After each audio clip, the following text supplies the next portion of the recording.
Alright, guys, so your SOL is on about 3 weeks from now, May 5th, May 6th. So here is some extra review in a short little easy to remember video. So the first thing we talked about at the beginning of the year was Jamestown. Of course, it's the first English colony, first permanent English settlement in the New World, founded in 1607. You need to know that the people who founded Virginia and Jamestown were people seeking economic opportunities. These early Virginia settlers were Cavaliers, people who were members of the English nobility who received large land grants from the King of England. There's also poor people who come to Virginia, usually also English folks. These poor English immigrants also came seeking better lives as small farmers or artisans. They settled in the Shenandoah Valley or Western Virginia, not too far from where we live today. There were also indentured servants who agreed to work on these tobacco plantations for a period of time to pay for their passage to North America. So Jamestown, founded in 1607 by the Virginia Company of London, was a business venture, the first permanent English settlement in North America. Make sure you know that. Virginia House of Burgesses was established by the 1640s. It begins in 1619. It has it's the New World's first elected assembly, and it's operated continuously since 1619 and is known today as the General Assembly of Virginia. The Virginia House of Burgesses wrote the Virginia Slave Codes. All of the English colonies established slavery between the period of their founding and by the 1750s. And each of the colonial governments, so all 13 colonies, would eventually use Virginia's slave codes as a model for restricting the rights of free blacks and for the treatment of enslaved people. Of course, there were other colonies other than Virginia. The New England colonies were settled by Puritans. So New England's founding was by people seeking freedom from religious persecution in Europe. The New England colonies were founded for religious freedom.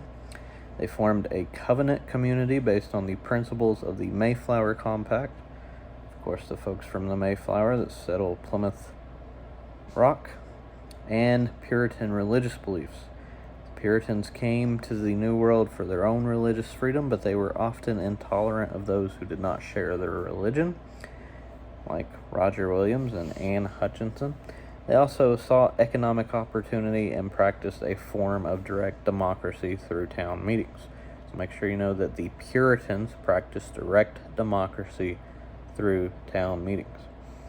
And so the New England colonies, that's Massachusetts, New Hampshire, Connecticut, and Rhode Island. The Middle Atlantic colonies, the Middle colonies, New York, New Jersey, Pennsylvania, and Delaware, they are settled also by the English, but the Dutch and German-speaking immigrants are also going to play a large part in the middle colonies. All of these groups come here for religious freedom and economic opportunity. So moving on to the second part of the first SOL standard. Obviously, when the colonists get here, there's already Native Americans in America, people who were here first, and we're also going to bring African slaves with us. African slaves will first arrive in the New World. First Africans are forcibly brought against their will to Old Point Comfort near Fort Monroe, Virginia in 1619. They'll begin work on the tobacco plantations. They're taken from the Ndongo, which is in modern-day Angola in West Africa. The growth of an agricultural and mercantile economy based on large land holdings in the southern colonies, as well as the Caribbean, trade in New England colonies, all of this is going to lead the wealthy English colonists to adopt enslaved labor, despite their fear of bringing an unfamiliar people into the colony. So make sure you know the South is where the majority of your African slaves are going to be. The explorations and settlements of the English in the American colonies, so British North America, the United States today, as well as the exploration and settlement of the Spanish in the Caribbean, Central America, and South America, is going to lead to violent conflicts with the American Indians. The Indians are going to lose their traditional territories. They're going to fall victim to diseases that the Europeans bring with them, like smallpox. So you have the English in North America, what's now the U.S. and Canada. You have the Spanish in the Caribbean, Mexico, Central America, South America, not having very good relationships with the Indians. But the French, who are going to settle other large parts of Canada early on, French exploration of Canada is not going to lead to large-scale immigration from France, and perhaps that's one reason why the French people generally have more friendly relationships with the Native Americans. So if you have a question that asks you which European country generally had the best relationship with the Native Americans, the answer will be the French. English colonization and enslavement were parts of an interconnected system of domination that ruled across the Atlantic world. By the time of the English settlement in North America, so by the time of Jamestown in 1607, a vast network of slavery had long shipped enslaved people from African ports to the plantations and mines in South America and the Caribbean.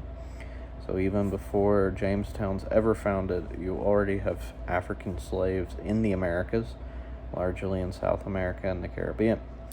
The first African people brought to British North America were seized from slave trading ships by pirates, who then brought 20 and odd Africans to trade for food in Virginia.